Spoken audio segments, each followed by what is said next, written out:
बुलढाणा लोकसभा निवडणुकीमध्ये महायुतीच्या उमेदवाराचा एकतर्फी विजय होणार आहे, तर विजयराजे शिंदे यांना या निवडणुकीत त्यांच्या अवकात काय आहे हे दिसून जाईल, असं वक्तव्य राज्याचे पाणी पुरवठा मंत्री गुलाबराव पाटील यांनी केलं आहे.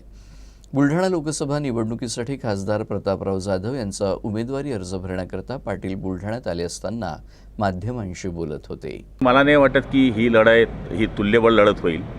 एकतर्फी हा आमचा विजय होणार आहे हे स्पष्ट झालेलं आहे. भाजपाचे जे माजी आमदार आहेत विजयराजे शिंदे यांनी देखील भाजपाकडून आपला उमेदवारी अर्ज या ठिकाणी दाखल केलेला आहे काल, आणि त्यांच्यासोबत काही भाजपाचे पदाधिकारी देखील उपस्थित होते. ते काही पदाधिकारी उपस्थित होते, ते आज भेटून गेले, पण विजयराजांनाही त्यांची अवकात दिसून जाईल की आपली अवकात किती आहे.